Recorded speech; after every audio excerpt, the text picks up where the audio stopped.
rudenį man mama tiesiog pasakė, kad va, yra tokia stovykla vien merginoms. Ir aš tai užrašiau ir aš kažkaip neturėjau pasirinkimo, kada man tiesiog pasakė, kad mane užrašė ir atvežė. Aš negalėjau pasakyti nei ne, nei taip, tiesiog mane nuvežė. Šiaip aš labai nenorėjau važiuoti tiesiai šviesiai. Aš galvojau, kad čia bus kažkas nuobodaus, kad čia mes su merginom vien tik kalbėsime apie tokius mergaitiškus dalykus, kad mes nieko įdomaus neveiksim.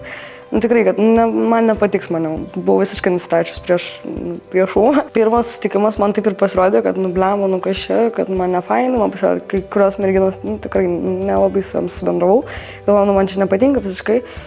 Po to pradėjau kažkaip dažniau važiuoti, dažniau susiskambinti su visom, dažniau kažkaip atviresnė būti ir susibendrau. Mane kiekvieną kartą kažkaip, kai sužinau temą, kai važiuoju, man vis įdomiau pasidaro. Pavyzdžiui, tas su atvirumu buvo stovykla, kai mes turėjom labai atvirai kalbėti. Ir aš kiekvieną kartą, kai išgirstu kažkokią temą, kažkas naujo, ir aš noriu važiuoti dėl to. Kažką pažinti naujo apie save, apie kitus, daugiau kažkokios naujos patirties gal. Gal jaučiu, kad aš pasidariau daugiau atviresnė. Tikrai pradėjau labai atvirai kalbėti. Ne tai, kad anksčiau aš daug meluodavau, bet tiesiog daugiau išreiškiu ir emocijas, ir kalbu daugiau. Ir jeigu kažkas nepatinka, pasakau, jeigu kažkas patinka, pasakau irgi. Pradėjau suprasti, kad aš noriu tikrai čia važiuoti, kas pasikeitė labai apie mane. Nes anksčiau galvojau, kad vėl Uma, vėl važiuoju, vėl čia rink daiktus, vėl čia mes tos refleksijas, visas šitas nesąmonės, blemba, kaip nenorėjau. Dabar tikrai šitos stovyklos laukiau, tikrai laukiau ir buvau pasiruošęs, bet pergyvenau dėl mamos tik. Prieš Umą mes gal labai daug negalėjom bendrauti tarpusavy taip atvirai, kaip sakau. Mes visą laiką kažkaip slėpdavome vieną nuo kitos savo jausmus. Ir tikrai kažkaip nesušnekėdavom dėl to, kad mes neturėjom tiek daug atvirumo. O dabar, kai mes, pagaliau, kai aš pradėjau daugiau važiuoti Umą, aš jai galiu tiesiai šviesiai pasakyti, kas man patinka, kas man nepatinka. Aš galiu aiškiai jai išreikšti savo jausmus, kada aš kažko noriu, kada aš kažko nenoriu.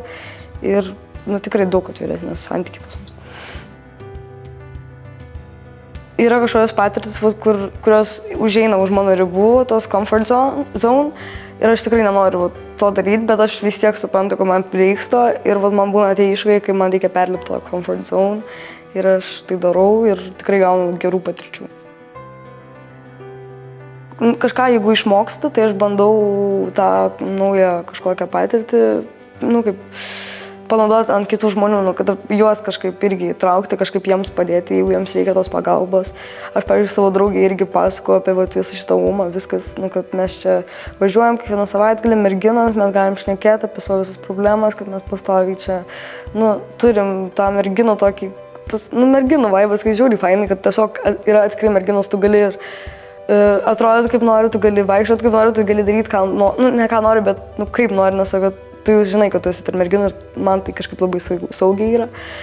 Ir aš sakau, kad aš kažkaip bandau tą patirtį perduoti kitiems, kurie nėra Umai, kad perduodu kažkokią naują, ką aš mokau, ką aš patyriau, kaip aš save pasikeičiau, aš dalinuosi su savo draugais, artimaisiais. Tai gal tiesiog, jeigu patarimas, tai manau, būk savimi ir nepasiduok kitiems. Ta prasme, nekeisk savęs dėl kitų, nes tu esi tokia, kokia tu esi. Nes aš sakau, dabar labai pastebėjau, kad aš labai keičiuos būna kartais, kad jeigu man labai patinka vienas žmogus ir aš prie jo pamatau, jam patinka futbolas, aš dabar irgi ten kažką žiūrėsiu, kokį futbolą, jisai toks, aš būsiu irgi tokia. Ir man tas biški man labai nepatinka. Aš noriu būti savimi, bet man sunku, nes aš visą gyvenimą pripratus kažkaip pasikeisti gerąją pusę prie žmogų, kad mane pamatytų tik iš geros pusės ir tik iš geros. Uma, aš nežinau, Uma yra žiauriai fainai. Uma, aš sakau, man labai fainai, kad Umai susirinka merginos, kurios tikrai yra pasiryžusios kažkokiems iššūkiams ir kurios žino, ką jos daro. Ir mes visą laiką susirandam tą bendrą kalbą tarp jų dabar ir man taip fainai, kad aš visą laiką turiu kažkokią palaikančią merginų grupę, kurią aš galiu įsipasakoti, su kuria aš galiu pašnekėti, su kuria aš galiu kažkaip pakelti save ant kojų ir man tas tikrai labai daug ką reiškia.